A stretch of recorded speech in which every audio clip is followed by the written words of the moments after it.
Good morning, it's Friday, November 2nd, and this week I'm going to give you two short videos. That's because I'll be answering Chris's question in the first video, and then the second video I'll be posing the last question for the group.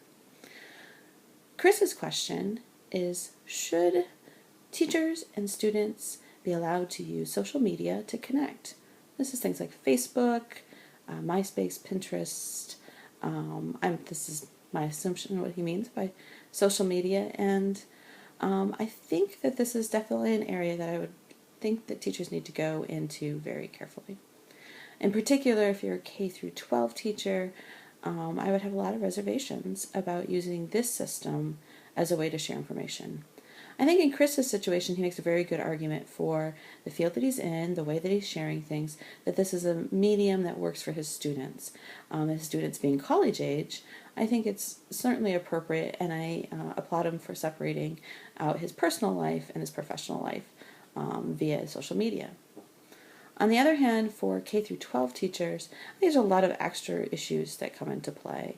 There's things like access. You don't want to provide something that only a fraction of your students will be able to get, or maybe a fraction of your students will never be able to get because they don't have access to the digital technologies, or their parents will not allow them to use these kinds of social media sites for whatever reasons.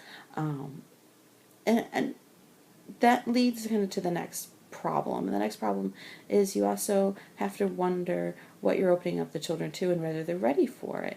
If your class requires them to get a Facebook account, and this is something that they've not done before, example, you could be opening them up to something they're not prepared for.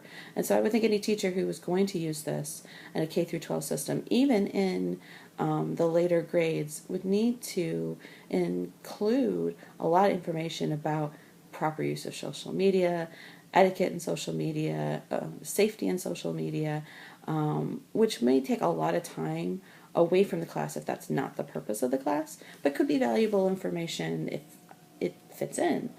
But I wonder, however, what Facebook adds for your average class that you couldn't use a wiki or a blog or another system that you could have closed to just the teacher and the students to do.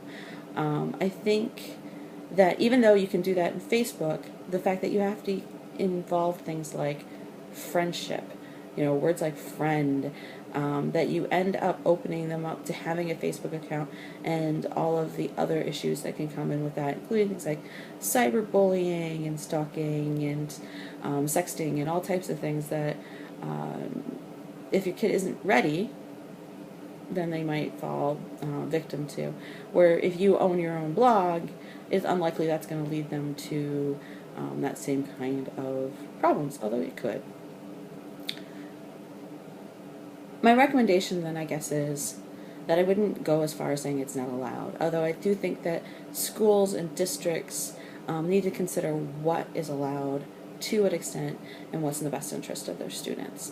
And as a teacher, which I am not, I would recommend that there would be a specific, purposeful reason why they would choose the specific social media that they're looking at, and that if that can be met with another interactive Web 2.0 tool, like I said before, a blog, a wiki, one of those kind of things, that they can make a closed system. And things like Moodle, which is free, might be a better choice. At the end of the day, though, any of those require access. And so if your students don't have access in this way, you could be putting some of your students at a disadvantage. So it would take understanding your classes and their resources. It would take keeping in mind that some students may only have limited access, and not relying on that as being the way to share something. So I guess I say maybe, with a lot of caution. So I'm going to end there, and you'll have a second video from me shortly. Thanks.